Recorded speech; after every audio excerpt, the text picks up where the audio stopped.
La nueva directiva de OCAL dentro de Secretaría Científica y queremos darles la bienvenida a todos para nuestra primera actividad que hemos preparado junto con Robson de Secretaría Clínica y Betiana de la Secretaría Científica.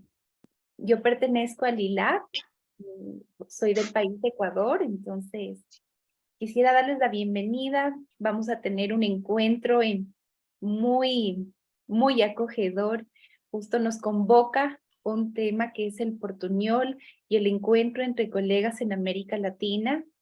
Voy a dar unas pequeñas instrucciones de cómo vamos a coordinar el evento del día de hoy. Bueno, queremos pedirles a todos que puedan tener su nombre identificados, si quieren poner como un slash y de qué sociedad pertenecen para poder saber desde dónde estamos conectados. También quisiéramos recordarles que durante el evento es importante que puedan mantener el mute, ¿cómo sería el mute? El micrófono apagado para que podamos escucharnos. Cámaras pueden estar prendidas o apagadas como ustedes gusten. Y nosotros tenemos habilitado el chat en el cual ustedes pueden a través del chat pedir la palabra cuando sea el momento. Van a poder pedir, si quieren comentarios, escribir, lo que ustedes desean. Va a estar habilitado el chat, ¿sí? Y nosotros vamos a ir dando la palabra en su momento cuando terminemos la primera parte de la discusión. ¿Qué más importante? Bueno, si tienen preguntas también, por favor, hacerlo a través del chat. Yo quiero dar la bienvenida ahora a nuestro presidente de OCAL, a Tercio, quien va a tomar la palabra por un momento y darles la bienvenida a todos ustedes a nuestro primer evento. Te doy la palabra, Tercio. Graças, Andréa. Eu me chamo Tércio, falo desde Porto Alegre e faço a formação na Sociedade Brasileira de Psicanálise de Porto Alegre. Eu quero ser breve e fazer alguns agradecimentos, sobretudo aos nossos convidados hoje.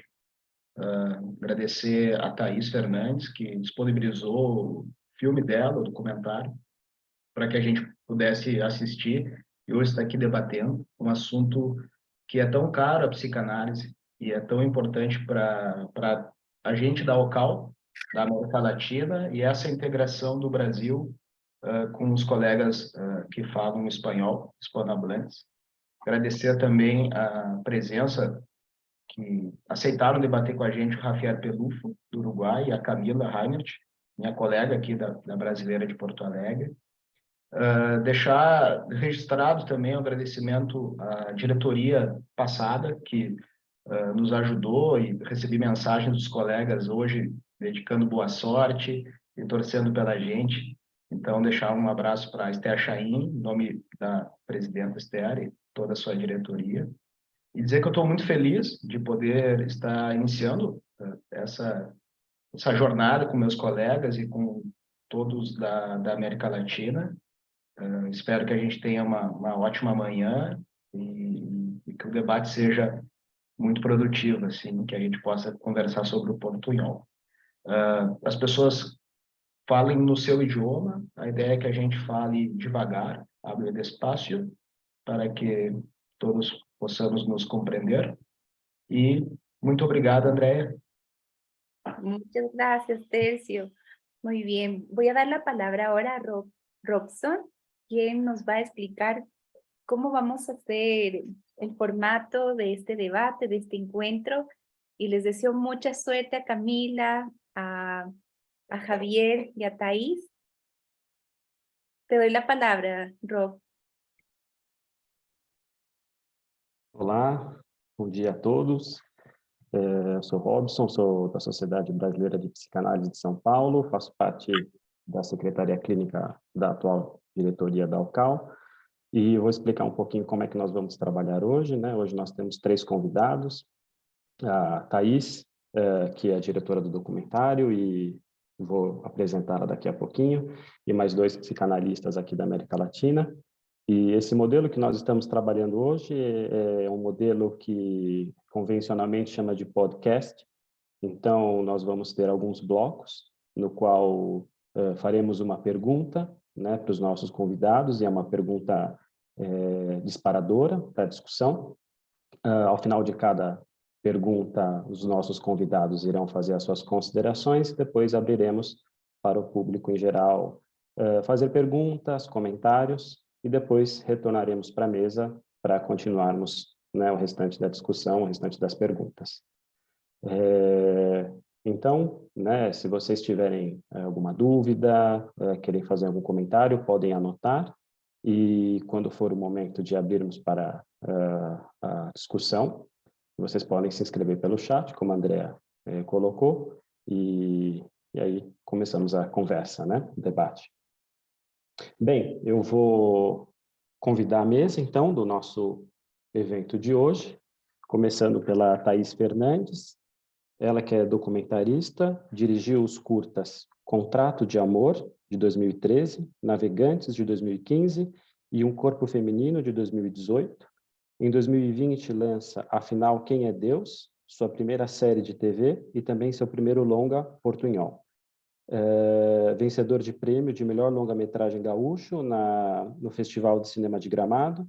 Desde 2022, é discente de mestrado em direção de documentários DocNomads, consórcio Erasmus Mundus de 3 universidades, em Portugal, Hungria e Bélgica. Aí está a Thaís conosco. Em seguida, gostaria de convidar Javier Pelufo, ele que é formado em Psicologia pela Universidade de la República, Uruguai, mestre em Psicanálise na IUPP e membro associado na Associação Psicanalítica Uruguaia. Aí está Javier. E convidar também Camila Reinert, que é psiquiatra, psicanalista em formação e membro do Instituto e da Diretoria Científica da Sociedade Brasileira de Psicanálise de Porto Alegre.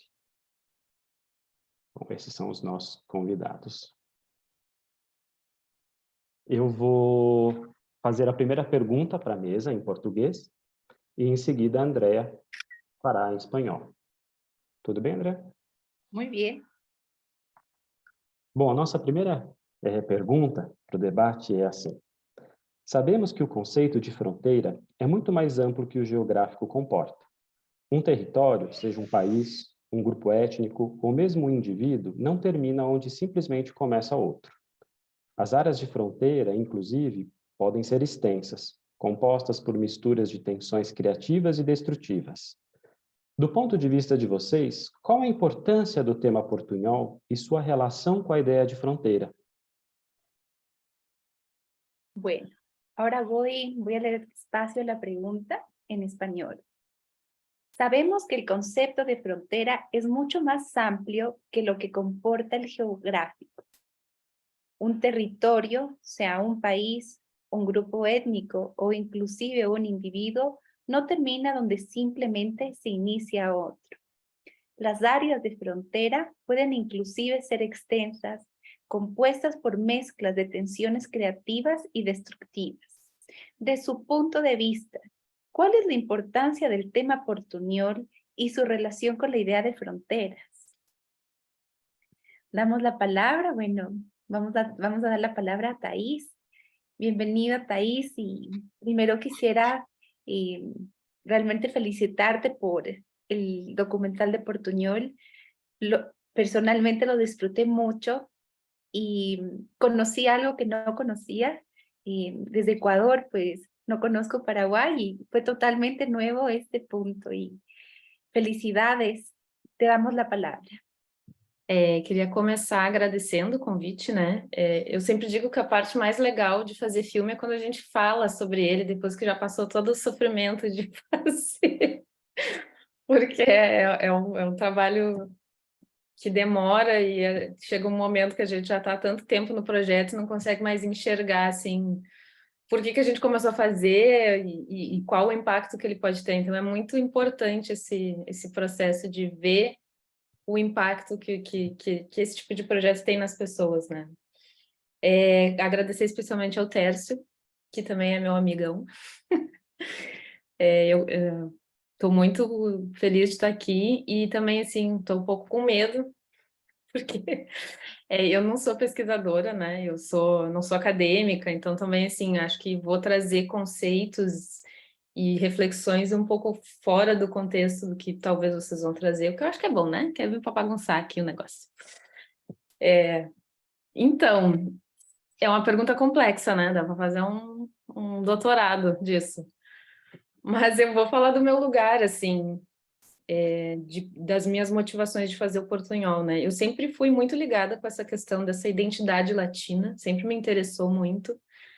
E na verdade, o Portunhol foi um convite de uma produtora que tinha um argumento, né? Que no cinema a gente chama de argumento, uma sinopse maior, mais longa, de uma proposta fílmica, né? E ela me disse que queria fazer uma coisa divertida e por isso ela pensou em mim.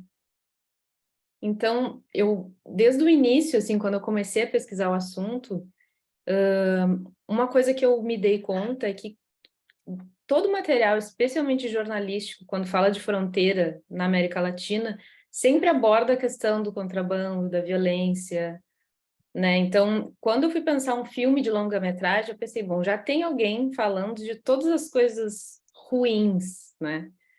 Que uma fronteira pode ter. E também a gente sabe do caráter sensacionalista que muitas abordagens jornalísticas têm, né? Então, isso era uma certeza desde o início. Falei, já tem narrativas das coisas ruins, então eu não quero fazer um filme que aborda isso, não é sobre isso. Tanto que foi interessante perceber que todas as pessoas... A gente, na pesquisa para fazer o Portunhol, a gente falou com muitas pessoas de vários lugares, né? E sempre que eu explicava que, bom, eu não quero falar sobre contrabando, não tem nada a ver com lei, não quero falar de coisas ruins, todas as pessoas toparam participar, todas. Porque estava todo mundo muito sedento de ver uma narrativa que falasse disso, né? Do aspecto cultural da interação e tal. Então, foi interessante perceber isso, né? Eu acho que isso já responde um pouco a coisa de qual a importância de falar disso, né? De a gente ter narrativas diversas que a gente pode aplicar isso para todas as temáticas, né? Mas eu acho que faz falta a gente ter narrativas que falam da fronteira desse outro lugar, né? De uma coisa boa também, porque uma coisa que está no filme, eu não sei se todo mundo assistiu, mas que é essa perspectiva indígena do que é fronteira, né? Que é uma coisa que o branco inventou, no caso é uma herança colonial, né? Mas se a gente pode transformar isso em alguma coisa boa, já que não tem outra coisa que a gente possa fazer, né? Já que está dado aí essa formação de países, eu acho que a gente pode aproveitar nessa perspectiva pode ser uma coisa boa. Ela pode ainda ter uma identidade diferente, que eu acho que é o que o filme apresenta em alguns lugares, né? A gente ainda tem o Paraguai, essa realidade, ainda temos o Brasil, essa realidade, o Uruguai também, mas rola uma intersecção ali no meio que é muito positiva, né? Tem um personagem também que é um produtor cultural do Paraguai, que é o Sacha, que fala que a fronteira devia servir, a nossa fronteira aqui devia servir de exemplo para várias outras fronteiras, né? De como a gente consegue conviver dentro, né, salvo exceções, né, a gente consegue conviver harmoniosamente, culturalmente, né. Mas, claro, não vamos romantizar, há várias coisas para melhorar, né. E eu acho que queria jogar essa bola para a gente discutir. Eu acho que especialmente essa coisa de identidade nacional, e eu acho que também tá ligado com uma coisa o capitalismo não adianta, né? Ele sempre estraga tudo quando ele pode, com essa coisa de poder econômico, porque eu acho que o nosso grande problema de interação é esse sentimento de superioridade com relação à economia, que eu acho que pode ser uma explicação ligeira, rasa, mas acho que tem um pouco de verdade, de por que o brasileiro não se esforça para falar espanhol toda vez que ele viaja para algum país vizinho, né? Porque até então, antes desse último governo, né? A gente estava com uma economia relativamente boa E então as pessoas viajavam para gastar o seu dinheiro. Então tem essa relação de eu estou pagando, eu falo a língua que eu quiser, vocês que se virem, né? Então, enfim, não respondi exatamente, né? Mas jogando questões que eu acho legal de a gente pensar, que interfere fora da fronteira também nessa coisa de fronteira de identidade, né? Porque a gente é latino-americano, mas o que é ser latino-americano, né? Latino-americano brasileiro é uma coisa, latino-americano paraguaio é outra coisa. Enfim, abrindo os trabalhos aí. Muy bien, muchas gracias, Thais. Y sí, en efecto, algo que mencionas, como en los puntos de frontera hay una convivencia, ¿no? A mí me sorprendió ver la convivencia y la armonía que tú mencionas que se llega en esta convivencia entre la triple frontera, ¿no? Muchísimas gracias y voy a dar la palabra ahora a Javier. Javier, tienes la palabra. Tenemos una indicación, me parece que faltó al inicio. Tenemos 8 minutos para cada participante que pueda hablar, ¿sí? Bueno, muy buenos días para todos nuevamente. Muchas gracias, Thais, por compartir este documental. Fue para mí muy conmovedor, es la palabra, lo encontré muy conmovedor. Y bueno, después de que Betiana me invitó a participar y me quedé pensando, ¿qué puedo decir yo como analista tan joven? Porque era miembro de OCAL hasta hace 15 días, no, hasta hace 4 meses. Y por otro lado, ¿qué puedo decir como latinoamericano también? ¿Y qué puedo decir como uruguayo? Porque me parece que la historia de Uruguay es una historia del portuñol, que está en nuestro nombre.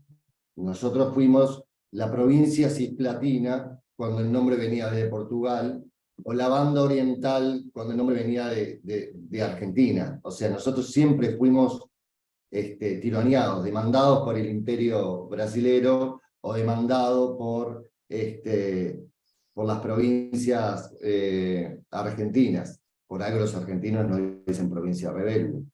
Y sigue estando nuestro nombre, somos la República Oriental del Uruguay. Para los brasileños no estamos al oriente del Uruguay, estamos al oriente del Uruguay solamente para los que están del lado argentino.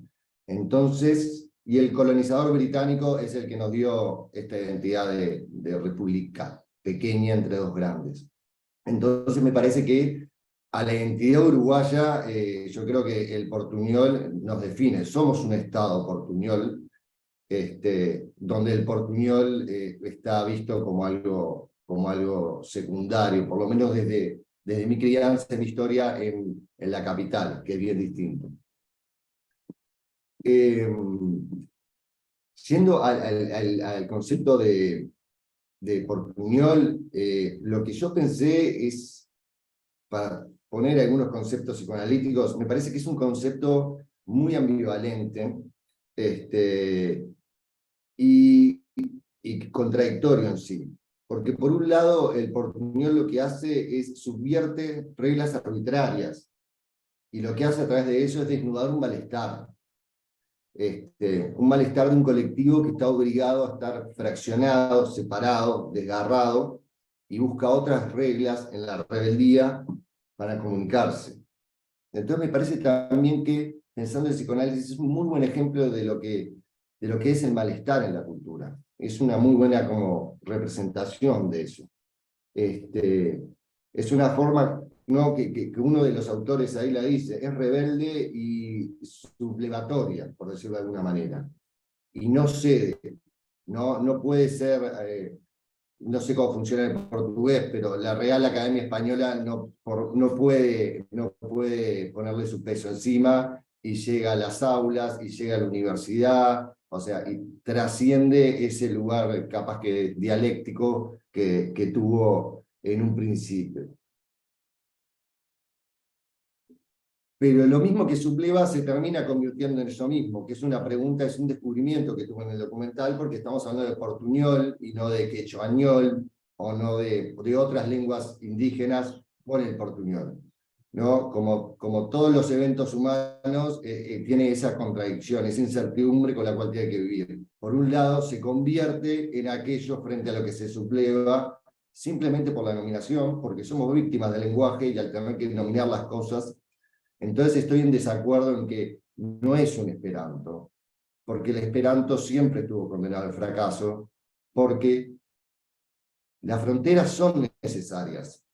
El tema es que las fronteras en Latinoamérica son fronteras traumáticas, arbitrarias, duras, que responden principalmente a dos tipos de historia. Esto lo digo, no soy historiador, ¿no? ¿Por qué Brasil? ¿Por qué, o sea, Brasil es el resultado de un imperio que se trasladó al territorio brasileño. Si Brasil, si la corona portuguesa se hubiese quedado en Portugal, Brasil probablemente no hubiese sido Brasil y hubiese sido la República de Mato Grosso, la República de Río Grande do Sul, una cosa parecida a lo que pasó en Latinoamérica, ¿no? Entonces eso le dio una identidad, una impronta y una fortaleza muy grande, y también cierto afán civilizatorio con el portugués. Además de que terminaron siendo el último testigo del portugués frente a lo pequeño de Portugal en relación a Brasil. Latinoamérica se fraccionó, se siguió fraccionando y varios intereses la siguieron fraccionando. La otra vez leía que si nosotros fuésemos un país, toda Latinoamérica, seríamos la quinta potencia del mundo económicamente y la más diversa lingüísticamente. Es una utopía, pero ¿por qué no dejarla acá? Pero bueno, volviendo al portuñol, es inevitable que tengamos que ceñirnos al lenguaje. Acá estamos haciendo el esfuerzo de comunicarnos en español y en portugués. Y me parece que lo que también genera esto es la oportunidad de ver que estas fronteras pueden ser más plásticas, que pueden ser revisables, y que las fronteras geopolíticas en América Latina no dejan de ser, para mí, una gran cicatriz, un espacio de dolor, un espacio de desconocimiento histórico, sobre todo yo soy partícipe de ese desconocimiento histórico, me parece,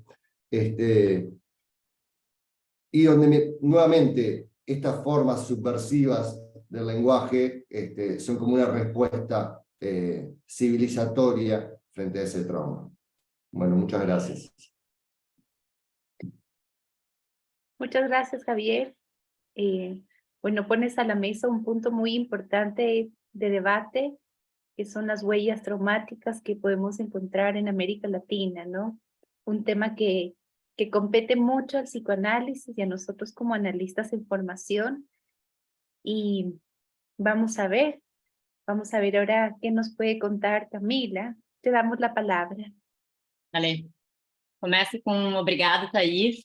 Seu documentário me encantou.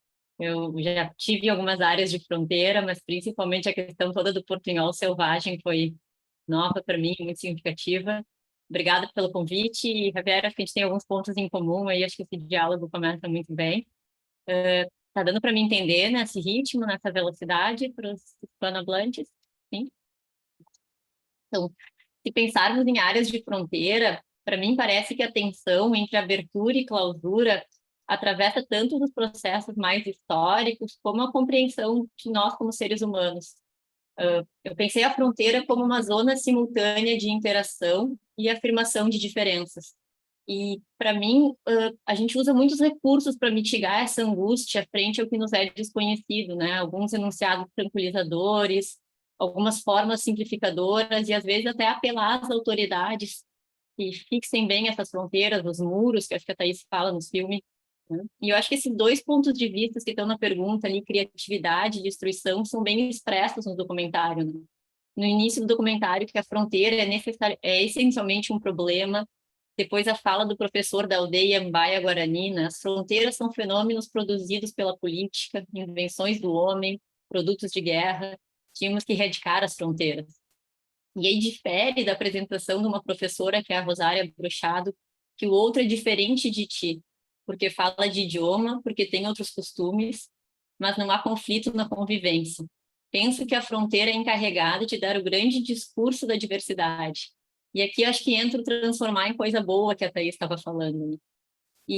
Mas quem sabe o terceiro ponto de vista que aparece no documentário, acho que a Thaís também falou, talvez um pouco idealizado ou romântico, mas que me encanta, é que a fronteira é algo que na real não existe. E depois o Rápido La Comuna e um dos artistas de rua dizendo a fronteira é um limite fictício, porque nós somos seres humanos, não importa o idioma, não importa a fronteira. E acho que é uma ideia que coincide com a dos indígenas, que diz que não existe a fronteira, que era tudo um só. O Javier falou do Esperanto, e eu me lembrei de Humberto Eco, no livro Em Busca da Língua Perfeita, né? E ele fala do tema da confusão de línguas e a tentativa de remediar inventando uma língua comum a todo o gênero humano, que isso sempre se passou. Me vem a ideia também da Torre de Babel. E aí, falando a minha perspectiva, né? O portunhol me é afetivamente muito importante. Eu sou gaúcha, e para quem não sabe, aqui no Brasil, a gente usa esse termo para designar quem nasceu no Rio Grande do Sul, nosso estado mais ao sul. Eu convivi desde criança com uruguaios e argentinos, e eu tenho 2 argentinos como grandes amigos de infância. A gente se comunicava em espanhol desde criança, sem saber o que a gente estava fazendo. Em portunhol, na verdade, eu achava que era espanhol naquela época. Hoje em dia eles são cineastas, assim como a Thaís, e eles se intitulam Gauchos del Mar. Por vezes, eu acho que aqui no Sul, nós nos consideramos mais gaúchos do que brasileiros ou argentinos. A nossa troca com Uruguai e Argentina é uma constante. Que o diga nosso presidente Tércio, está sempre tomando um chimarrão, ou a Irene, que estava contando antes, que também estava mateando aí, né, Irene? E eu penso que, assim, o Brasil, sendo o país da América Latina que tem, então essa fronteira que eu convivi muito do Uruguai e da Argentina, mas também com outros 5 países hispanohablantes, e eu fui ver que são 15 mil quilômetros de fronteira. É uma extensão enorme. Eu fico pensando, é de se imaginar que além de mim, Joaquim e Julián, meus amigos, outras pessoas iam inventar uma língua para se comunicar. E eu fiquei pensando por que disso. Eu acho que dá para a gente ver a própria língua como aquela na que a gente foi criança, que se configuram nossos afetos e com o qual tomam corpo nossos pensamentos. A língua que faz o nosso corpo. E é nela que a gente sonha ou xinga. E por isso que eu penso que o portunhol realmente faz parte da minha vida. E ontem eu estava conversando isso com o Tércio, lembrando as músicas do nosso time de futebol, que muitas delas estão em espanhol. E a gente estava brincando que a expressão que mais realiza a nossa raiva é o boludo, né? E que o dialeto, então, é esse idioma do afeto, o idioma da emoção. E aqui eu acho que cabe falar também, então, que eu tentei estudar um pouquinho para entender melhor o que seriam essas línguas de fronteira, essas línguas de contato. E eu percebi que muitos críticos diziam, talvez o que o Javier falou do Esperanto, né? Será que são línguas que são efêmeras, um fenômeno oral que vai espontaneamente se encerrar? Mas eu percebi que ela já está invasando uma literatura, né? Vi que não, tem o Diário Popular no Paraguai, que já é um jornal que é escrito só em portunhol, e com o escritor Douglas Diegues, que a Thaís nos mostrou no documentário, então, que foi quem inventou o portunhol selvagem, eu descobri um livro muito interessante que se chama Mar Paraguaio, né? Que foi o primeiro livro escrito em portunhol selvagem, lançado por um paranaense, que é o estado que eu vivo agora, Wilson Bueno. E eu comecei a ler, eu consegui ele em PDF, ele vai ser relançado em portunhol selvagem nesse próximo ano. E o próprio Diego fala que ele é um monumento experimental, um manifesto político para, no âmbito dessa globalização, eu acho que como a Thaís falou, eu também acredito que a capitalização às vezes atrapalha, principalmente as linguagens. Eu acho que tem a Bárbara Cassim que fala no Globish, né, que é uma linguagem nova que está aparecendo, uma linguagem de internet, uma linguagem do inglês que tem o risco de erradicar todas as outras linguagens do ponto de vista cultural. Camila. E eu acho que ¿Con tiempo? No, quería pedirte un poco de pausa para poder comprender mejor quienes no hablamos portugués. Te agradezco mucho. Perdón. Sí. Me pongo un poquito nerviosa y me vengo y start a hablar muy rápido. Perdón. Entonces lo que estaba diciendo es que quizás con el tiempo el portugués y el español vengan a aceitar algumas dessas palavras surgidas do portunhol e começarem a entrar no nosso palavrear. É engraçado que se a gente procura no dicionário no Brasil, talvez vocês podem me dizer dos outros países da América Latina, o portunhol já é um termo que existe, mas em Portugal e na Espanha não é um termo lá para eles. Então, eu acho que é uma coisa da América Latina. Talvez a Thaís pode me corrigir se agora esse termo já chegou aí, Thaís. Não, eles têm também um portunhol aqui na fronteira com o País Basco, né? Porque o basco é... Mas eu confesso que eu nunca fui, mas eu sei que já me disseram, é uma questão, eles misturam muito, mas é, né, enfim, diferente porque tem outras coisas, mas é a mesma mistura. Obrigada aí, acho que é bom esse diálogo que a gente vai aperfeiçoando o que a gente conseguiu conquistar de conhecimento. E o que eu acho que esses encontros entre línguas e com a globalização e que até essas tecnologias digitais a gente está podendo todos se encontrar aqui, talvez essas vão ser as línguas do futuro mesmo. Obrigada. Muy bien. Muchas gracias, Camila. Muchas gracias a todos por participar. Bueno, tenemos un primer comentario. Hemos invitado a los participantes que puedan escribir comentarios, preguntas o si desean participar. Entonces, Beth. Sí, por acá. Bien. Bueno, como decía Andrea, están invitados a que puedan pedir la palabra por el chat, pero también, como hizo Gabriel, vamos a leer su comentario. Igual sería lindo que se pueda presentar y pueda decir de dónde es, pero leo el comentario de Gabriel. Una frontera también se puede interpretar como lo litoral, aquello que está en los márgenes, en las orillas propias del lenguaje y las subjetividades. Y así como el lenguaje puede llegar a ser un muro, también es aquello que permite transitorialidades y mezclas neologismos. Por eso mismo, el portuñol sería como el yopara, mezcla de español con un guaraní, creando nuevas palabras y significaciones propias de los que viven en las fronteras. Los fronterizos tienen identidades mucho más fluidas que aquellos que viven lejos de las fronteras. Más allá de los aspectos políticos y sociológicos, sin fronteras tampoco podemos pensar en distinciones de espacio, quizás relacionarlo con la propia castración y diferenciación, yo, no yo. Muy bueno. Gabriel, si quieres presentarte y comentar algo, estaría lindo. Bueno, buenos días, buenas tardes, no sé, dependiendo de las horas. Primero felicitar a Thais por el documental, la verdad que excelente. Me sentí muy identificado con este tema del portuñol, la triple frontera, ver esa, inclusive me gustó mucho en ese momento cómo se identifican ahí los tres países como muy cercanos uno de otro, divididos simplemente por esto de los litorales y la orilla que traía a colación, ¿verdad?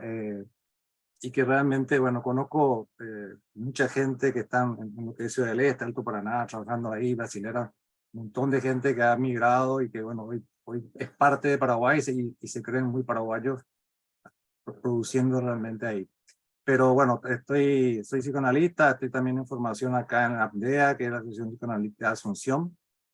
Y nada, la verdad que este tema del lenguaje, la fluidez, el intercambio, por eso es también esto de los mismos espacios, ¿verdad? Que es medio una contradicción, si bien no está, no sé, hay preguntas, pero no está en el documental, pero lo pensé desde el lugar de la estructura psíquica misma, de que es necesario al mismo tiempo un espacio que nos diferencie, ¿verdad? Para poder crear esas identidades, pero al mismo tiempo que se pueda producir la fluidez, ¿verdad? Nada más. Muy bien. Quisiera compartir también algo que a mí me impresionó bastante en la película.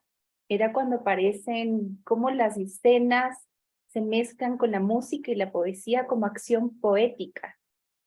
Y la música pensaba como este nuevo lenguaje para sublimar todo el malestar que puede haber en estas minorías, en especial cuando aparecen las escenas de los guaraníes haciendo el rap y cómo traducen su música del español al guaraní para hacer la música. Entonces, qué duras realidades, ¿no? Y estas experiencias para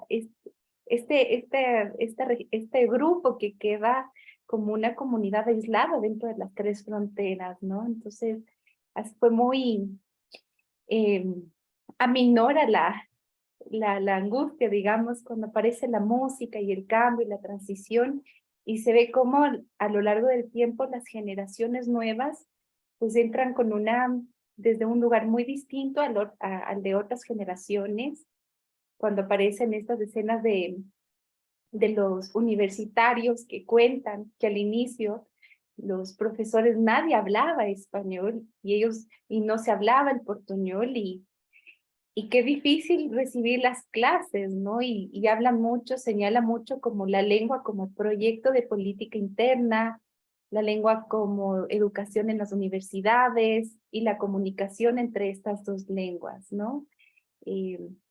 Bueno, con eso quería recoger la información. Me parece que no tenemos más intervenciones. Vamos a pasar a la segunda pregunta. De igual manera, Robson la lee en portugués y después voy en español, ¿sí? Recuerden que todos tenemos que hablar pausados para podernos comprender. Eu não sei, de repente alguém mais quer fazer alguma pergunta, algum comentário? Não sei, Andrea. Eu gostaria de falar. Yo quería mencionar una cosita más, nomás, que recién Dale. hablaste, Andrea, de la traducción o el tema del rap, ¿verdad? Que creo que también en esto del lenguaje y de las fronteras, justamente este tema de la traducción, lo que se pierde en la traducción muchas veces, ¿verdad? Es decir, es importante. De hecho, lo sufrimos los que leemos a Freud, a Klein, a Lacan, ¿verdad? Que no lo leemos en el lenguaje original, y definitivamente siempre hay algo que se pierde. Y bueno, al hablar de portuñol o yo palabra, creo que ahí es como que se trata a lo mejor de producir esa significación, de esa unión de lo que no se puede cuando se trata de traducir. Un poco. No se olviden del viejo refrán italiano, traductor, traidor. Del viejo refrán, sí. Muy bien, gracias, Gabriel. Tenemos ahora a Tercio, que nos está pidiendo la palabra. Obrigado, Andrea. Y Emília después. E Emília depois, certo. Não, eu fiquei pensando na posição fronteiriça, de habitar, de transitar a fronteira, e a película da Thaís mostra, acho que ela não foi à toa que pensaram nela quando pensaram em mostrar outro ponto de vista da fronteira, e ela foi muito feliz no filme, bueno, todos assistimos. Mas é a posição como um estuário, e vem a imagem do estuário, do contato do rio com o mar, do ambiente salobro e do ambiente de criatividade, de fertilidade. E em que medida nós outros todos que estamos fora das instituições psicanalíticas, mas dentro, porque somos analistas em formação, somos membros de institutos, isso eu quero dizer para a Thaís, por exemplo, a gente não pertence às sociedades de psicanálise, nós estamos na fronteira da sociedade. A gente habita a sociedade, e eu acho que é um lugar de privilégio, que é um lugar em que as coisas podem ser tensionadas, ideias novas podem ser levantadas. Por um lado, a gente é marginalizado, no comentário que o Gabriel trouxe ali, e o Javier foi muito feliz na questão da fronteira traumática, como o Instituto lida com a gente, como as sociedades lidam com quem está fora da sociedade. Eu estou falando das sociedades psicanalíticas, e isso pode se estender à sociedade que a gente habita, mas dessa posição de analista em formação, que habita a fronteira do Instituto, que habita a fronteira das sociedades psicanalíticas, e em que medida é uma posição perigosa, porque na fronteira é onde às vezes está a polícia, mas é uma posição de privilégio também, que é onde a criatividade, a fertilidade está também presente. Muito obrigado. Muchas gracias, Tercio. Antes de darle la palabra a Emilia, a Franje, tenemos un comentario de Carolina Glaser de Córdoba. Nos dice, en el mismo idioma también algo se pierde en el encuentro con el otro. Emilia, te doy la palabra, ¿sí? Muito obrigada, muito instigante estar aqui ouvindo os colegas. Tércio acabou colocando uma questão que me fez levantar a mão para dizer que justamente estamos como membros filiados na fronteira, e nessa fronteira a criatividade é algo que possa colaborar, né, para se manter num nível mais aberto para ir ao encontro de quem quer que seja um colega, seja um paciente, seja uma pessoa. E uma questão... Nos ayudas, gracias, Larissa. Uma outra questão que eu gostaria de perguntar para você, Andréa, na hora que você apresentou, assim que Javier terminou de falar, você usou uma palavra que eu não consegui identificar. Eu não sei se era o ela, alguma coisa, como você resumindo a palavra, a exposição de Javier. Será que você conseguiria recuperar essa palavra? Era algo como você resumindo a apresentação de Javier, dizendo da Uela. Eu acredito que foi As Veias Abertas, e aí eu acho que era uma referência ao livro das Veias Abertas da América Latina, não foi isso, Andréa? Venas, se dice? Como se dice en español? ¿Venas? Vale. Sí, sí, gracias. Estaba revisando, tratando de hacer memoria. Ok, graças, sim, era isso. Tá, muito obrigada. Antes da gente passar para a próxima pergunta, eu fiquei pensando numa coisa que o Gabriel falou, né, de como a gente perde coisas na tradução, e uma coisa que eu sempre acho importante de falar, ainda que eu acho que essa audiência que está aqui tem um entendimento maior de narrativa, mas que documentário também é uma narrativa que perde muito nessa tradução desse real, né? Então eu sempre gosto de reforçar que o Portunhol, o filme que vocês assistiram, parte de uma série de escolhas narrativas, né? Da onde eu escolhi olhar e também da onde eu consegui olhar, né? Porque eu acho que sempre é importante a gente saber... Eu tô chovendo numa olhada aqui, porque vocês, eu acho que entendem muito sobre o ponto de vista do que as pessoas escolhem mostrar e contar, né? Mas é que fazer um filme, eu acho que o documentário sofre um pouco desse preconceito.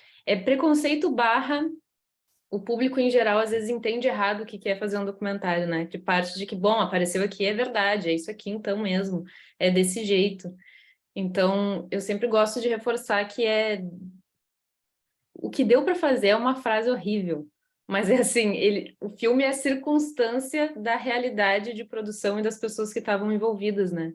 Então, eu também queria reforçar que eu tenho consciência que tem várias realidades de fronteira boas, né? Que não entraram nesse recorte e também acabaram não traduzidas, né? Uma das coisas que para mim é mais forte é ter escutado mais línguas indígenas, que eu acho que fariam toda a diferença, mas também por uma questão de acesso meu, né, de me conectar com essas pessoas, não foi possível. Mas, enfim, pensei que tinha uma certa conexão também nisso, né? Porque senão a gente passa, não, Portunhol é a realidade das fronteiras. Não, calma, gente, é a realidade de uma fronteira específica naquele período de tempo, porque eu acho que eu também... Foi uma escolha de dispositivo, essa câmera viajante, e o final do filme fala um pouco disso, né? Ela foi embora e aquela fronteira que a gente estava vendo também foi embora. Se eu voltar nesses mesmos lugares hoje, eu vou encontrar outras histórias, outras realidades, enfim. Mas só para... Muy bien. Tenemos 3 personas más para participar y después vamos a pasar a la siguiente ronda de la pregunta, ¿sí? Voy a dar la palabra a Aldo Luiz Duarte. De repente, André, desculpe te interromper, não sei se a mesa quer comentar rapidamente essas perguntas que foram feitas, já a Thaís estava comentando, né? De repente, se a mesa quiser rapidamente responder alguma coisa que essa discussão suscitou, e a gente termina com essas 3 perguntas para retomar o nosso evento aqui, como estava organizado. Não sei o que vocês acham.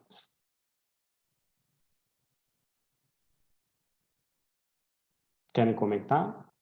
Camila, Javier, o que foi falado até agora pelas pessoas? Thaís? Eu tenho um desejo de ouvir mais o que os colegas têm para dizer. Quem sabe a gente faz um comentário no final, Robson. Perfeito. Bom, bom dia para todos. Eu queria agradecer muito o convite de estar aqui, que o Cal me fez através do Tércio. Desculpe, eu estou meio ruim. Eu gostei muito de ver esse documentário, muito. Eu me lembrei imediatamente de um livro que trata da identidade do gaúcho, da Ondina Fachal Leal, que é uma antropóloga aqui da Universidade de Porto Alegre, onde eu moro. E eu me lembrei porque tem 3 linhas aqui nesse livro que eu quero ler para vocês. Aqui diz assim: a noção de uma fronteira rígida, sem rígidas demarcações geopolíticas, ocupada por um grupo social que compartilha um passado comum e uma identidade cultural, é, na melhor das hipóteses, uma ideia perturbadora aos Estados-nações. Né? Então, isso aqui, para mim, o gaúcho ficou ele é um ser portunholesco, né? Porque ele também está formado numa área de fronteira larga. A fronteira, o portunhol, para mim, mostra que a fronteira não é uma linha, ela é uma faixa, ela é uma região, né? Ela é não cabe numa linha tudo aquilo ali.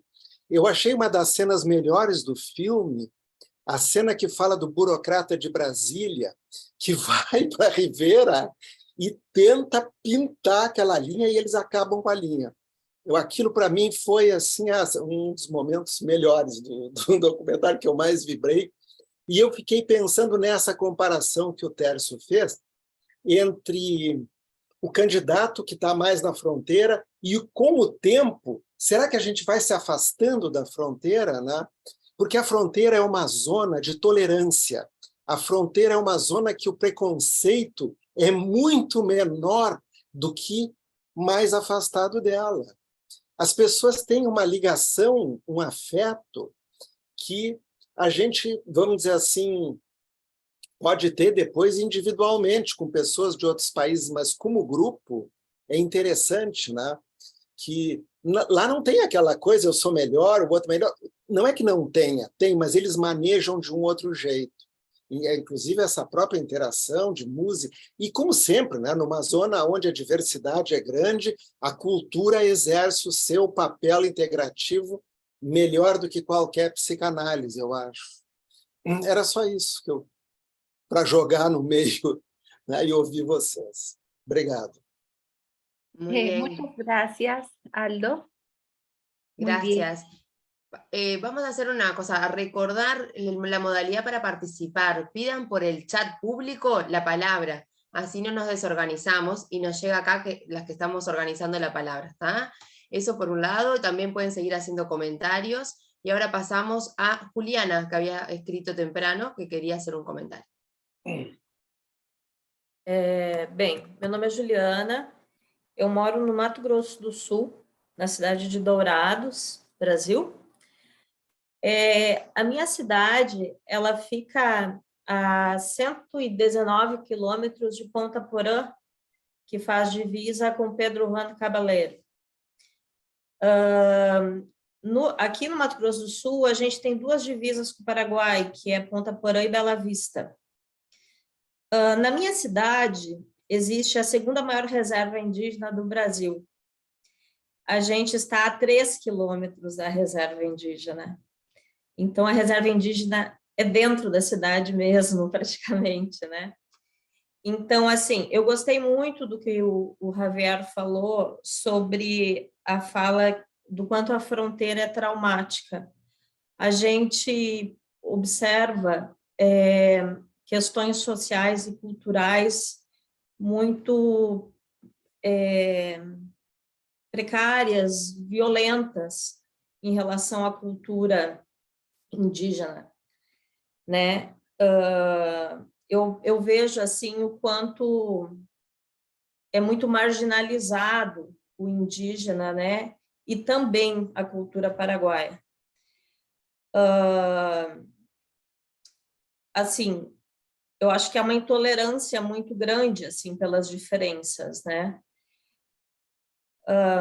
Existe assim, por exemplo, aqui no meu estado, existe assim uma superioridade muito grande do brasileiro sobre o indígena, do fazendeiro sobre o indígena, e essa proximidade até territorial, né, do sul-mato-grossense com a reserva indígena, faz com que realmente assim eles percam muita identidade, né? Então a gente percebe que assim existem muitas crianças indígenas abusadas sexualmente pelos próprios indígenas, porque assim existe um uso extremamente abusivo de álcool, por exemplo, por eles. Existe um índice de suicídio absurdo deles, né? Existe tudo porque a cultura deles está muito devastada, assim, porque a gente percebe uma invasão do fazendeiro sobre a terra dele, a gente percebe também a invasão do traficante sobre o espaço territorial deles, a invasão, a manipulação do governo sobre a cultura deles. Então, assim, é muito triste a gente ver toda uma invasão mesmo, né, sobre essa fronteira que existe, que não há preservação nenhuma, né, da cultura. Então, eu observo tudo isso e me identifico muito com essa fala, assim, do Javier, né. Então, assim, essa questão do indígena, assim, é tudo muito presente no nosso espaço, né, na nossa cultura também. Bem, é isso. Bien, gracias, Juliana. Pasamos a Patricia. Bueno, muchas gracias. Yo soy miembro de la Asociación Psicoanalítica Argentina y Tercio, cuando estuvo en el simposium, transmitió esta invitación que me pareció muy, muy interesante. El documental me pareció excelente como expresión de lo que es el psicoanálisis y me gustó mucho, Tercio, esta referencia al estuario. Yo pensaba en la lógica de lo transicional, ¿no? Cómo Thaís logra transmitir con las escenas lo productivo y lo creativo de los espacios transicionales. Así que bueno, en principio este comentario y agradecer mucho la invitación. Gracias. Gracias, Patricia. Y ahora pasamos a Javier, que había pedido también la palabra, y con eso retomamos la mesa, si quieren ir contestando todo lo que fueron comentando. ¿Les parece? Javier, ¿estás por ahí? Se nos fue Javier, me parece, unos minutos. Ahí. A ver. Bueno, sí, ahí. Estoy luchando con la computadora nueva y no es mi usuario de Skype. No, me parece que está muy bueno y que nos tenemos que bancar la incertidumbre, pero hablamos de muchas fronteras, ¿no? Entonces a veces eso puede conllevar a como confusiones. Yo como me refería o sea, las fronteras, como decía Gabriel, son necesarias, son identitarias. Tampoco podemos ser ilusos y pensar que, o sea, siempre hubo fronteras, siempre hubo imperios, y acá en América Latina lo sabía.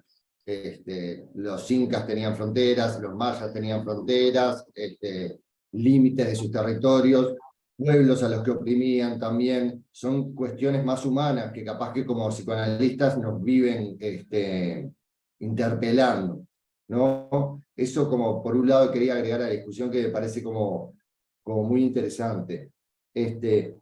Y la otra, que también hay varias cosas que están buenas yo la otra vez lo estaba pensando, de la identidad latinoamericana.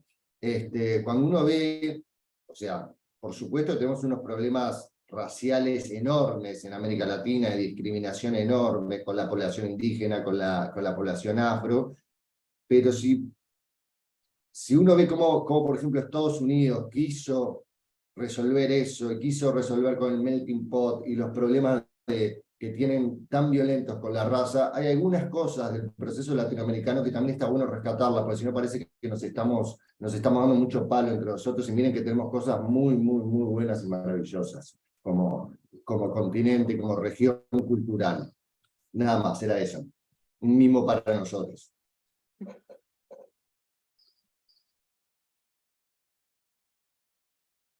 Robson, Bueno, no sé si... doy la palabra a Robson. Si quiere, no sé si Thais o Camila quieren comentar algo con respecto a las intervenciones que se han realizado. Acho que eu fiquei pensando na questão de uma zona transicional, né, de nós como candidatos estarmos nessa fronteira, e essa fronteira é muito criativa. Eu concordo com o que o Aldo e o Tércio disseram, e acho que o risco é justamente nós sermos colonizados pelos já psicanalistas, né, que roubarem um pouco nossa linguagem criativa, né, e acho que esse exercício é muito importante, né, para a gente não ficar também como a síndrome de vira-lata, de quem ainda não é. Eu acho que nós já somos, né? Já temos o nosso jeito pensante. Eu me apropriei do teu termo, Thaís, que eu gosto dele também, né? Da gente poder se sentir, então, já valorizado. E eu acho que o Javier terminou com um mimo. Gostei muito, Javier. É isso. Muy bien, muchas gracias, Camila. Y bueno, vamos a la siguiente ronda de preguntas. Vamos a comenzar con la pregunta en portugués. Bom, a questão da linguagem não apenas abarca diversas dimensões da vida humana, como também é um instrumento pelo qual o ser humano pode se reconhecer como tal e distinguir-se do outro e da natureza. No entanto, sabemos que a linguagem também pode ser ferramenta de poder e dominação, como bem demonstra a nossa história, a história da nossa colonização. Nos foi imposto o castelhano, o português e, mais recentemente, o inglês, a língua dos colonizadores de antes e de hoje. No entanto, o portunhol parece fazer parte de uma outra ordem de relações, mais simétrica e de mútua incorporação. Como é possível pensar essa mútua incorporação? Como as línguas originárias poderiam ser inseridas nessa mesma lógica? Muy bien. Ahora voy en español. La cuestión del lenguaje no solamente abarca diversas dimensiones de la vida humana, como también es el instrumento a través del cual el ser humano puede reconocerse como tal, así como distinguirse del otro y de la naturaleza. Pero sabemos que el lenguaje también puede ser herramienta de poder y dominación, como bien lo demuestra la historia de nuestra colonización. Se nos impuso el castellano, el portugués y más recientemente el inglés, el idioma de los colonizadores de antes y de hoy. Así también, el portuñol parece pertenecer a esta orden de relaciones más simétricas y de mutua incorporación. ¿Cómo es posible pensar esta mutua incorporación? ¿Cómo las lenguas originarias podrían ser inferidas en esta misma lógica? Thais, ¿tienes la palabra? Então, várias possibilidades de penso, né? Eu acho que, de novo, a gente esbarra na questão econômica, porque, né, quem determina a língua que a gente fala é quem está dando as cartas do dinheiro, mas eu acho que a gente também tem que pensar nessa relação de poder da língua, pensando, por exemplo, nos povos originários, né? Eu já encontrei alguma resistência algumas vezes de algumas comunidades indígenas de não querer que a gente, o não indígena, aprenda, por exemplo. Eles preferem que a gente não saiba falar a língua deles, porque isso é uma ferramenta de poder, né? Se eles podem falar de coisas na nossa frente que a gente não vai entender. Então, eu acho complexo pensar isso, né?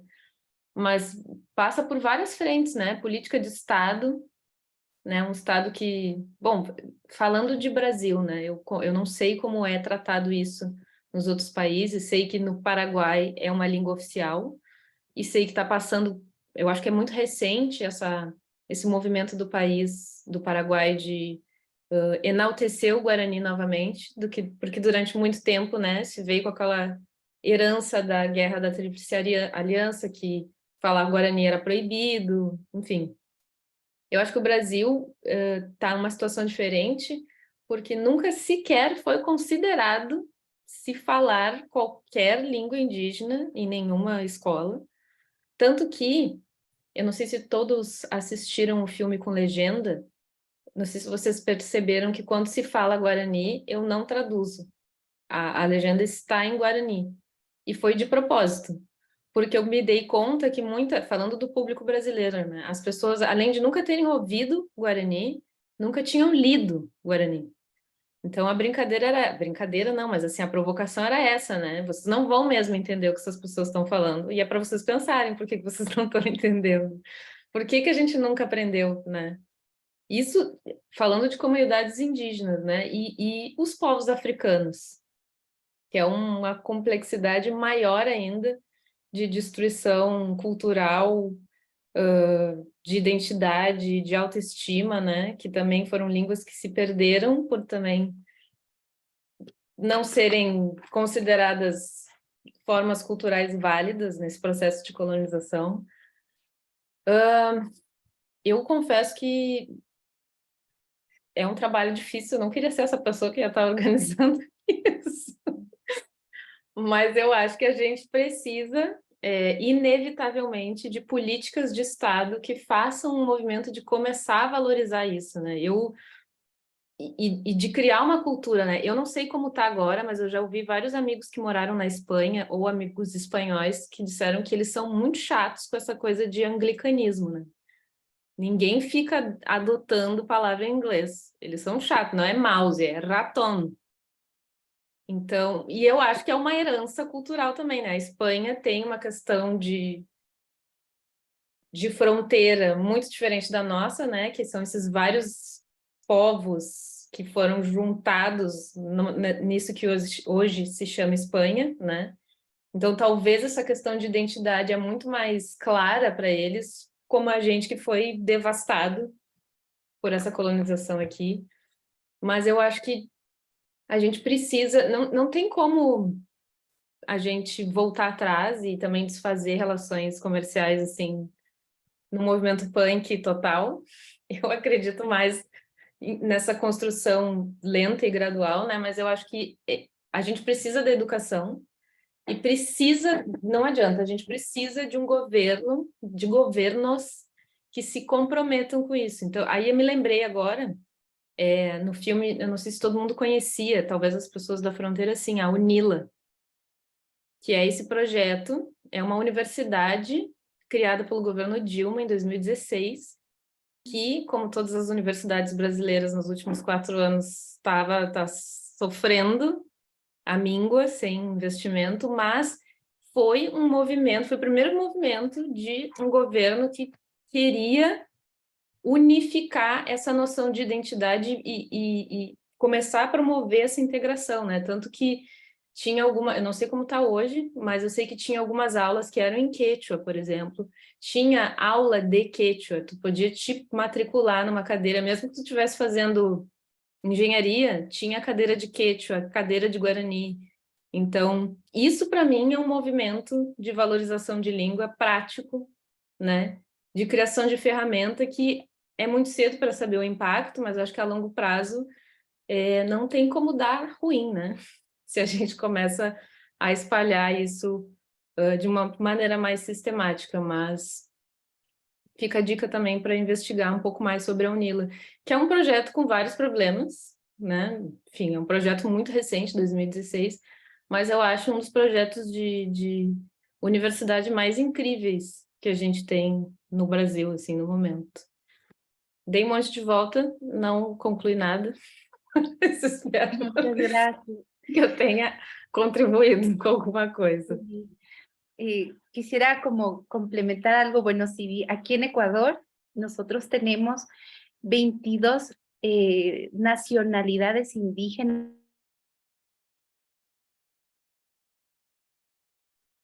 Acho que trancou, Andréa, não te escutamos.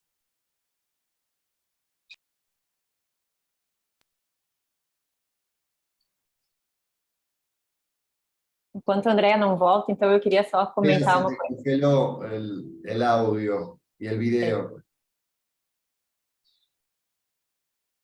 Eu acho que a Andrea está com um pouco de problema de conexão, ela mandou uma mensagem aqui. Camila, você queria falar alguma coisa?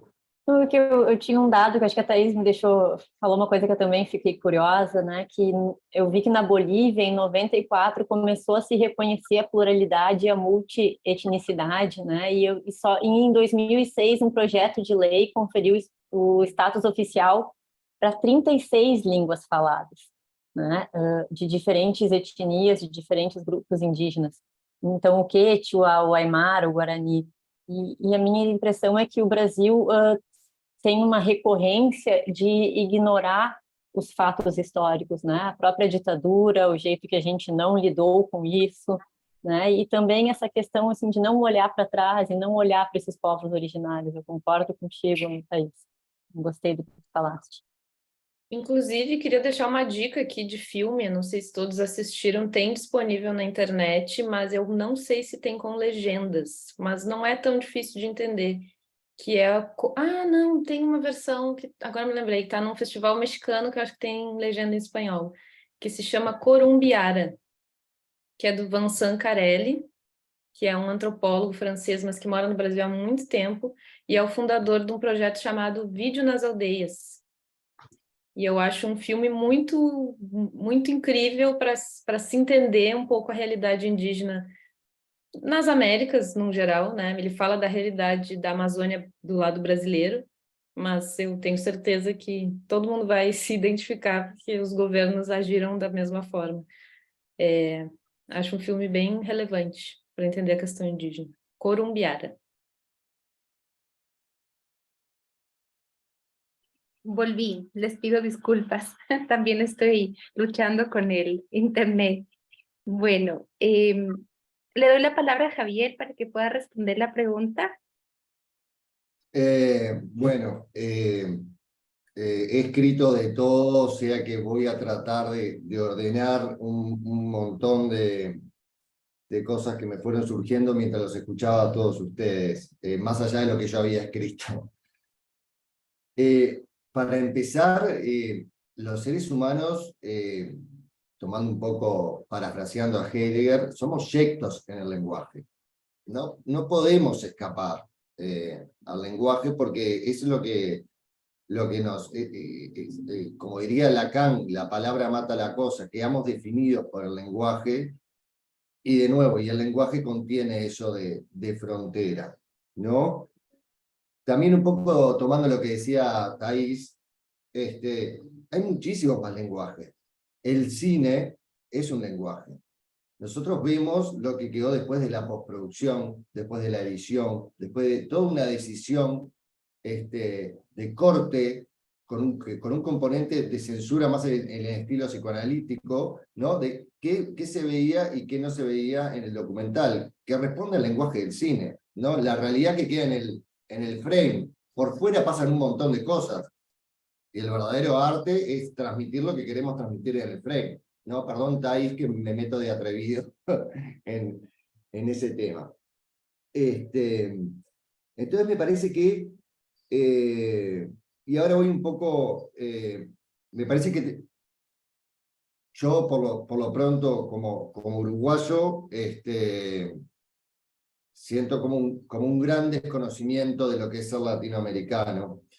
Y acá estoy escuchando todas las lenguas oficiales, todas las nacionalidades, y la historia del Uruguay es siniestra, porque nuestro país no tiene prácticamente población indígena, ni el resto de ella, porque fue genocidada. Acá hubo un genocidio en el llamado laberinto de Salsipuedes, tiene ese nombre tan irónico, donde se traicionó a el pueblo charrúa y se realizó un genocidio.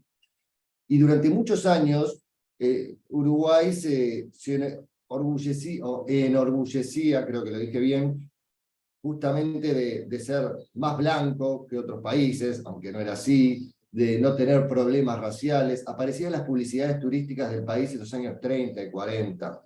Y responde a todo un modelo como principista en el cual se impuso la educación, donde se borraron todas las identidades, y las identidades de los migrantes también, la identidad religiosa, que tuvo sus frutos positivos, a mi entender, pero tiene toda esta historia sangrienta y terrible por detrás. Entonces, el lenguaje puede ser brutal, pero también el lenguaje, yo estaba pensando justamente en España, da identidad, y a veces geopolíticamente se quiere oprimir a algo que tiene su identidad por el lenguaje. Pienso en Cataluña, pienso en Gales, pienso en Irlanda, ¿no? El lenguaje a veces nos está, desde su forma de cerrarse, ¿no? Tomando un poco lo que sucede también con las poblaciones indígenas que no quieren que se sepa, ¿no? O lo que pasa en Cataluña, es una manera reaccionaria de decir, estoy acá, reconoceme, no quiero estar en este lugar que me estás obligando a estar. Y después finalmente con el inglés, voy a quebrar una lanza por el inglés. Me parece que en realidad es nuestra gran oportunidad. Rapearon, lo que más vi fue rap. El rap quiere decir ritmo y poesía, es una sigla en inglés. Surge de parte de lo que es el colectivo afro, y tiene todo un componente cultural junto con el hip hop, de artístico, estético y de poesía. Y no en vano sigue siendo lenguaje de protesta. Entonces a mí me parece maravilloso escuchar que alguien rapee en quechua o en otro lenguaje originario. Quizás no lo podría haber hecho ni en un tango ni en un chamamé, me parece. Y por otro lado, y acá voy al español, para mí uno de los grandes problemas que tenemos, ¿no? De las decisiones y políticas de Estado que me parece se tienen que tomar, ¿no? Desde cuando se creó el Mercosur, que íbamos a tener todos educación bilingüe en español y portugués, y no la tenemos, hasta la Real Academia Española, que para mí habría que abolirla. Y esa es una gran diferencia que tenemos con el inglés. El inglés es muy plástico, muy cambiante, tiene una característica que cualquier palabra puede ser transformada en un verbo y ser conjugada. Entonces, no es solamente una cuestión del imperio yanqui que nos domina, el inglés tiene características que le permiten parasitar y entrar y adaptarse. Y muchas veces nos permiten encontrarnos en diferencias que tenemos en el español o en diferencias dialécticas que nos pueden suceder en toda América Latina. Hay palabras que utilizan los venezolanos o los colombianos o que yo no las entiendo. Entonces me parece que podemos,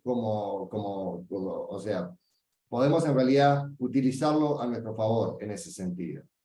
Lo digo un poco como para provocar y para no caer en una cuestión de ver dónde está el que oprime, ¿no? Para mí, en este momento, los latinoamericanos nos estamos oprimiendo entre nosotros, desde yo no saber todas las lenguas que se hablan en Ecuador, hasta que se haya quitado el Popolú del programa de literatura en mi país. Me parece que no lo tenemos que ver afuera, tenemos que ver qué es lo que estamos haciendo nosotros. Estamos a veces, para mí, más desencontrados que encontrados. Capaz que esto no tuvo mucho de psicoanálisis, pero fue mucho inspirado en lo que han dicho todos ustedes.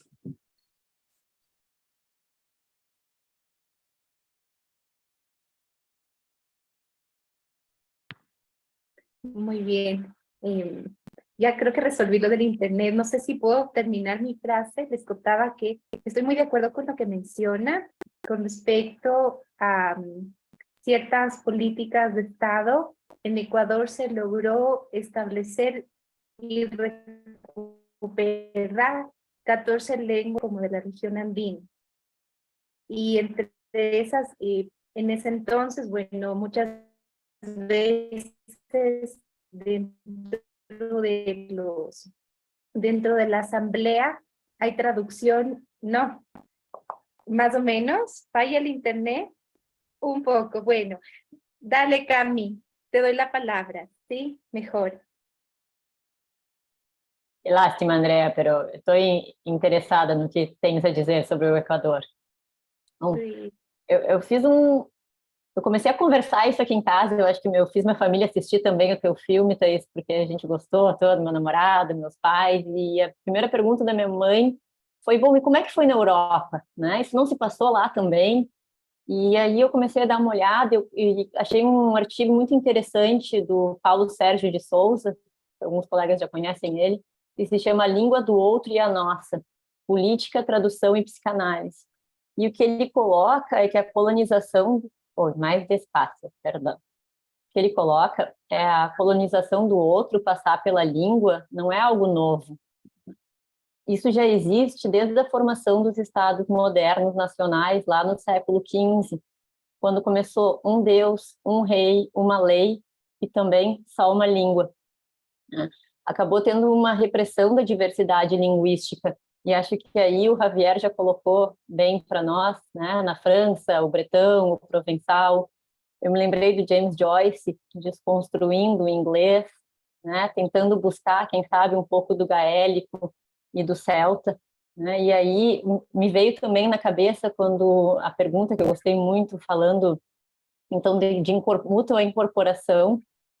Aqui no Brasil nós comemoramos 100 anos da Semana de Arte Moderna, né? E uma das questões muito importantes foi em 1928, Oswald de Andrade falando do Manifesto Antropofágico, né? Então que ele falava justamente isso, que para o europeu civilizado o homem americano era selvagem ou inferior porque praticava o canibalismo, na visão de Andrade, nossa índole canibal que permitiria, na esfera da cultura, e ele também falou um pouco da língua, a assimilação crítica dessas ideias e desses modelos europeus, com a ideia de produzir algo genuinamente nacional. E isso entra em contraste com o que aconteceu na nossa colonização no Brasil, que a Thaís estava falando, né, que foi proibido aos indígenas tudo que era obsceno, andar nu, habitações coletivas, o uso da língua majoritariamente tupi.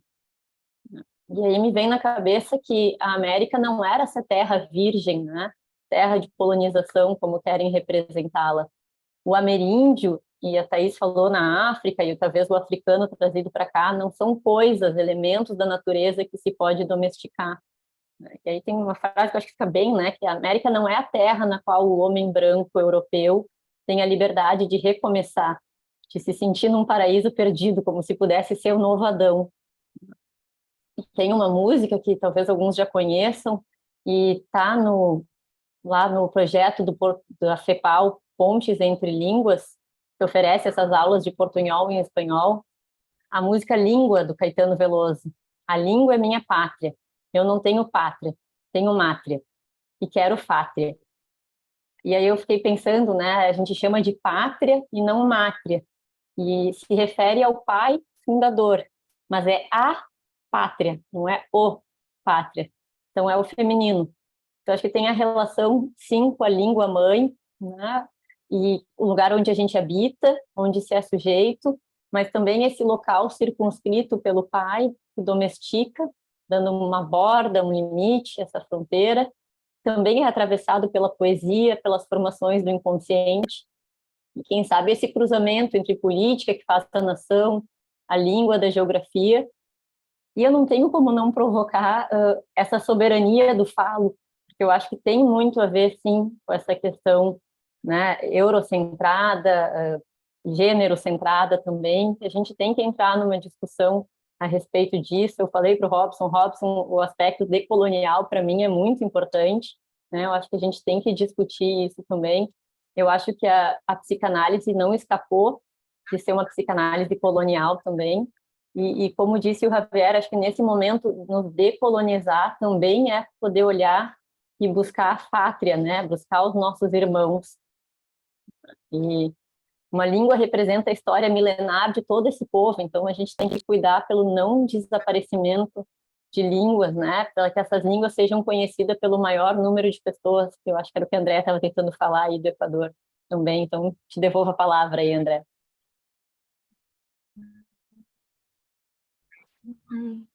Muy bien. Vamos a ver, vamos a pasar ahora a ver, nos va a leer la tercera pregunta. Bien, vamos a hacer esto, pasamos a la tercera pregunta, contestan, así abrimos a los comentarios para las dos, la respuesta de todos, ¿tá? La siguiente pregunta es, ¿qué significa para usted ser latinoamericano? Posso começar? Claro. Eu acho que eu meio que já respondi isso ali no início, né? Eu acho que ser latino-americano depende muito da onde a gente tá, depende muito da onde a gente vem e depende muito de que situações a gente encontra no meio do caminho. Eu tô morando em Portugal agora, né?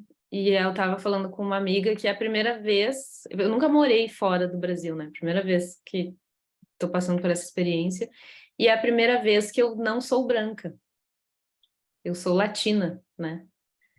Então, talvez eu tenho pensado muito sobre esse conceito de ser latino-americano, né? Porque é uma coisa que eu sempre tive muito orgulho de pensar na latinidade, mas claro que eu sempre soube, mas estou experienciando agora como isso pode ser negativo também. Inclusive aqui já ouvi de algumas pessoas que eu não falo português, eu falo brasileiro, mas de um jeito pejorativo, né? A gente é menos, porque a gente destruiu essa língua maravilhosa. Então, eu acho que ser latino-americano tem a ver com consciência de classe. E, de novo, né, depende muito aonde a gente se coloca. No Brasil, eu sei que eu sou uma pessoa branca, de classe média, privilegiada. Aqui, eu sou latina e não importa mais nada. Esse é o meu rótulo, né? Talvez num outro país, daqui, esse mestrado que eu estou fazendo, a gente fica em 3 países. Eu vou daqui para a Hungria e depois para a Bélgica. Muito provavelmente eu vou ter um outro entendimento de ser latino na Hungria e na Bélgica. Então, eu acho que é muito importante a gente pensar sobre isso e eu acho que tem a ver com se colocar, se entender nas situações em que a gente está e eu acho que eu não sei se dizer que se tem orgulho é uma coisa, mas tentar se entender nesse contexto de ser latino, né? Como a gente pode construir uma nova identidade e desconstruir algumas coisas que estão solidificadas, né, sobre o ser latino. Não sei se eu respondi. E aí eu queria aproveitar também, gente, para já me despedir antecipadamente, porque eu tenho um compromisso aqui. Eu estou 3 horas na frente, então eu tenho um compromisso às 4. Então, eu vou fazer uma coisa horrível. A gente tem uma expressão, acho que é só no Sul, que se diz cachorro magro, que a gente come e vai embora. Que a gente participa do evento e vai embora. Então, eu vou sair mais cedo, mas eu queria agradecer muitíssimo a oportunidade. Fiquei muito feliz com os feedbacks e também com essa discussão de alto nível mesmo. E dizer que também estou aberta, minhas redes sociais estão aí, se alguém quiser conversar, tirar alguma dúvida, estou sempre disponível para trocar ideias. Muito obrigada mesmo pelo convite. Y arrasen. Gracias a ti por la generosidad. Muchas gracias por ser tan generosa. Ahí está, y de compartir ese documental que nos dio para pensar tanto. Seguiremos. Gracias. Obrigada, pessoal.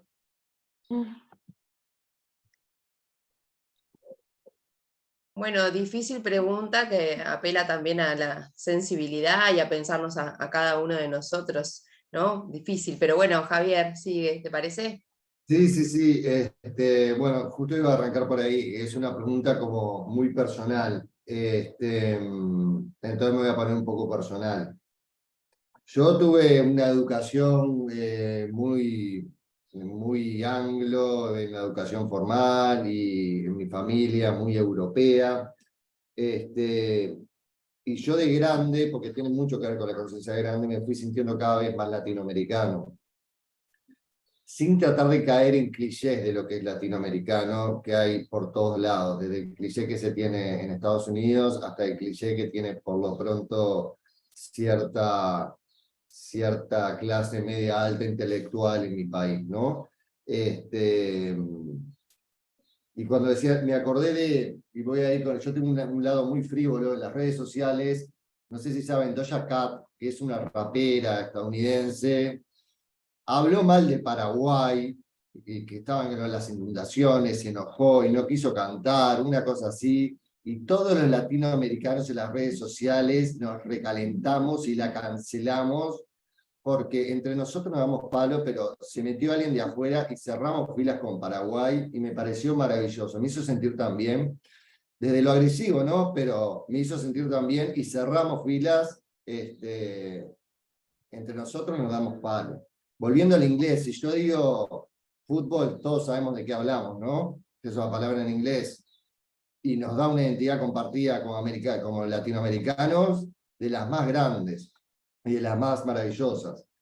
O yo no hablo portugués, pero digo jogo bonito y sé lo que estoy diciendo, y creo que si Tercio escucha Garra Charrúa o Vamos la Celeste, también sabe de qué estoy hablando.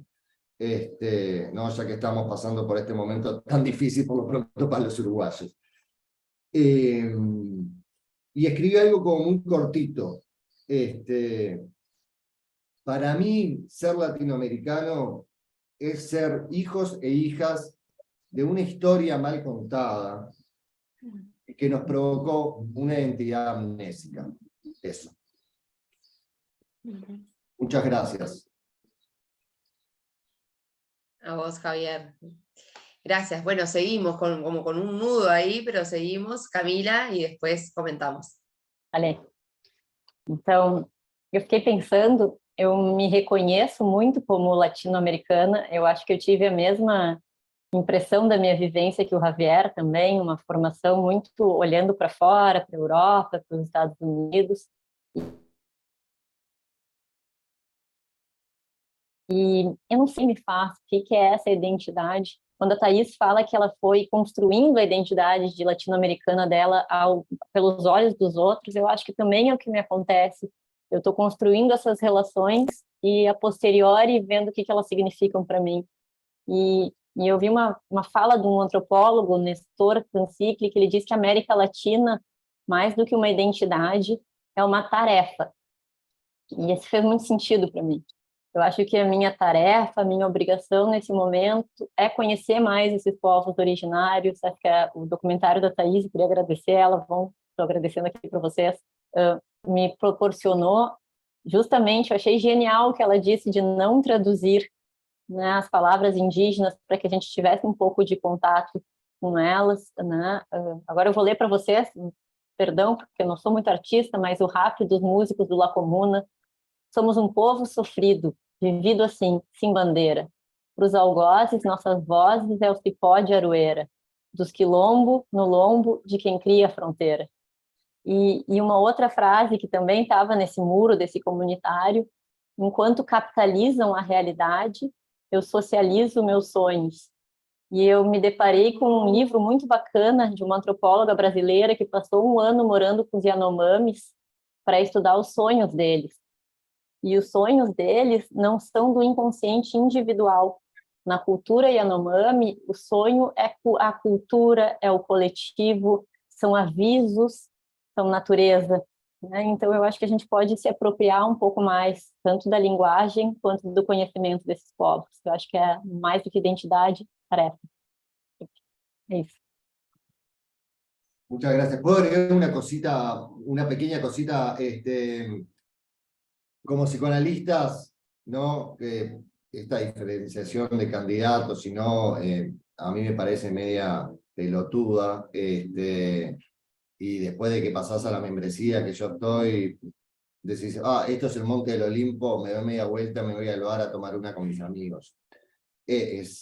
Pero como psicoanalistas tenemos una deuda histórica con un colonizador del cual no hemos hablado, que es la IPA, o la API, porque hablamos en español, y somos los que habemos más, y somos los que pagamos más dinero a la API, ¿no? Y nos tenemos que aguantar en los congresos internacionales que no se hable en español, y que se hable en inglés. Ahí como psicoanalistas tenemos una deuda histórica de generar un psicoanálisis latinoamericano, entendiendo nuestra historia, nuestras realidades socioeconómicas, culturales, y sublevarnos muchas veces frente a ese padre que es la IPA, que a veces nos quiere constreñir o volvernos un poco más británicos, un poco más vieneses, un poco más franceses, y bueno, y no somos nada de eso, somos esto, y desde acá ir construyendo. Era lo que quería agregar un poco del psicoanálisis también. Un abrazo a todos. Então, vou responder, então, uma última fala minha, que eu concordo contigo, Javier, e que eu penso, então, também o preço que nós pagamos para a IPA, mas também o preço que nós cobramos na nossa clínica, né? Eu acho que é interessante a gente pensar numa psicanálise menos elitista, reconhecer quem são os pacientes que a gente vê como pares, de onde eles vêm, que língua eles falam, qual o sotaque, mas também que cor de pele eles têm, né?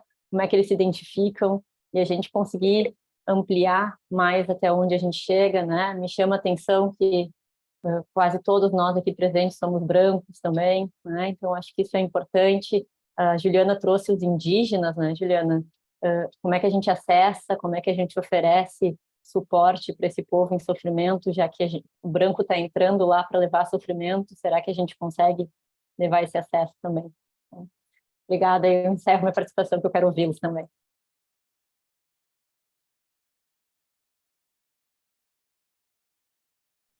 Andrea, ¿tú ibas a comentar algo? Tercio, ¿quiere la palabra? Le damos la palabra a Tercio. Sí, gracias. Não, mais que nada, queria agradecer a participação de todo mundo e dizer que o debate ficou muito rico, muita gente querendo comentar, e isso é um sinal de que a gente tem muitas ideias em comum, muita coisa para criar. Eu conheço esse livro que a Camila citou, da antropóloga que viveu nos Yanomamis, e é uma ideia que a gente pode seguir como diretoria, talvez uma próxima atividade com essa escritora, por exemplo. Agora, me chamou a atenção que a Camila falou da antropofagia, porque, de algum modo, esse rap que aparece no filme é um pouco isso, né? Se apropriar da tecnologia colonial e fazer algo próprio, né? Me recordei também do que alguns, por exemplo, os jogadores do time do Paraguai, quando jogam com outras seleções, eles falam entre eles em Guarani. É uma vantagem que eles têm contra os outros times de futebol, que os outros times não conseguem compreender o que eles estão falando entre eles. Então, na hora de se unir, eles buscam esse idioma, né? O Gabriel Alfonsi pode confirmar isso. No, eso es cierto, eso es muy cierto, y me hiciste acordar de una broma que a veces se ponen en los partidos, que decían, por ejemplo, en guaraní algo y la traducción abajo, que realmente era otra cosa, pero en realidad en guaraní le están diciendo otra cosa. Então, isso que a Thaís trouxe no filme das aldeias, às vezes não quererem que sejam traduzidos para se proteger, é uma tecnologia, a linguagem, que a gente pode utilizar a nosso favor. E y además dizer que soy hincha celeste, soy hincha de Argentina, hasta encontrar Brasil, pero estoy torciendo por Messi también, y Ecuador y todos, porque estamos en Copa do Mundo. Buenas, muchas gracias y quero deixar um abraço a todos. Muito obrigado a todo mundo que compareceu. Bueno, no sé si alguien quisiera una última intervención antes de hacer la síntesis y hacer el cierre de esta actividad que ha sido muy enriquecedora, escucharlos, compartir, que nos deja, Javier me deja muy movida pensando bastante en todo esto de cómo se ha construido la identidad en América Latina, ¿no?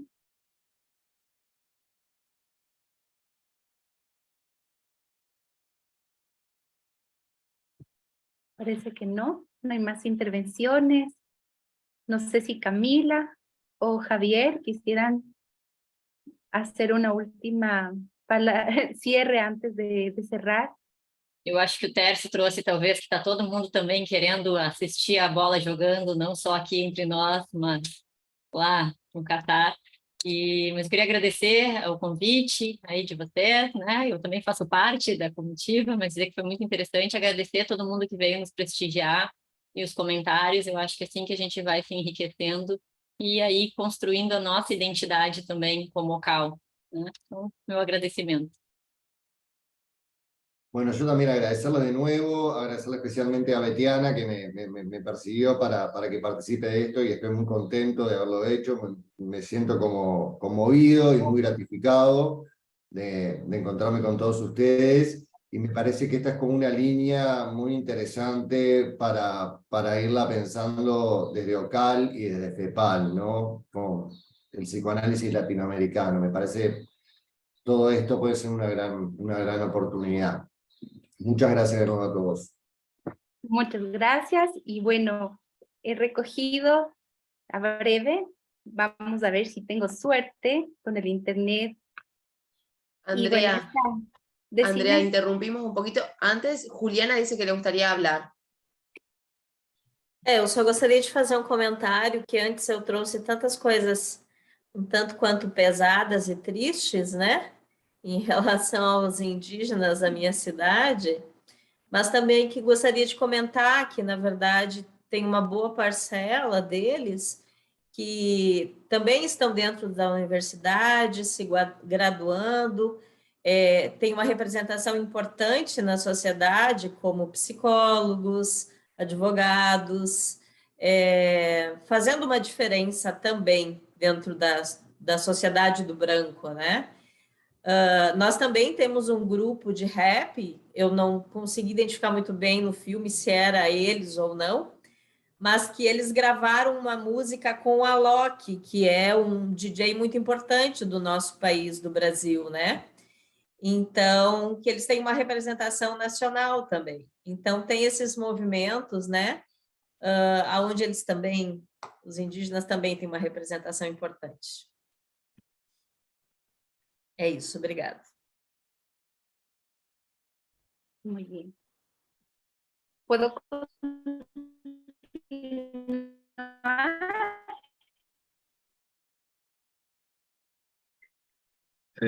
Se congeló, Andrea, para Vamos a ver. Algo muy interesante que ha surgido. ¿Perdón? Se congeló. ¿Está bien el internet? Te escuchamos, igual te escuchamos. Por las dudas, ¿querés sacar la cámara? Apagá la cámara y te vamos a escuchar mejor, y porque preferible escuchar algo impecable. Ay, perfecto, muy bien. Listo. Bueno, el lenguaje que nace del cruce de culturas ha sido uno de los pretextos para hablar en este encuentro que nos convoca a los analistas en formación. La película, un road movie, que no busca una respuesta en el camino, sino romper todas las certezas posibles de lo que significa existir al margen de las definiciones culturales. ¿Va bien? Muy bien. Bien. En el documental de Relatos Portuñol, Thaís Fernández nos llevó por un tránsito por algunas de las fronteras de Brasil para intentar materializar el concepto del lenguaje popularizado en una expresión que detrás de una crítica a quienes se aventuran a comunicar muestra una carencia que la hace más difícil nuestra integración con otras naciones latinoamericanas. No hay forma de traducir las maneras de relacionarse en una frontera. La característica de ser bilingüe, tan valorada en otras partes del planeta, está arraigada en nuestra sociedad. Y lo que buscamos justamente es poder integrarnos como analistas en formación junto a OCAL. Entonces, les agradecemos por estar presentes, por continuar. Y Tercio, te doy la palabra si quieres cerrar. Dale, graças, Andrea. Para cerrar, uma última informação, aí agora falando em respeito às notícias da OCAL, eu quero convidar todos e todas para enviarem para a OCAL.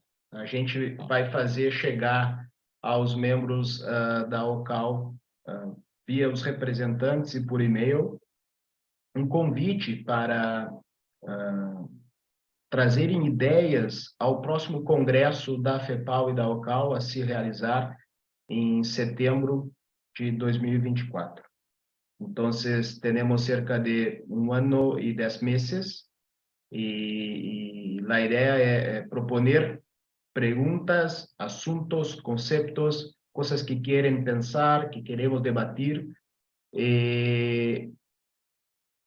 Eu creio que hoje fica plantada a semente para esse congresso daqui 1 ano e 10 meses, de setembro. E a gente tem até o dia 15 de dezembro desse ano, até o dia 15, para fazer chegar à FEPAL ideias, coisas que queremos debater no Congresso. Então, a gente falou hoje sobre poder, sobre política, sobre linguagem, sobre a formação psicanalítica, sobre a IPA, sobre LAAP, e tudo isso depende do que a gente quer falar, do que queremos pensar.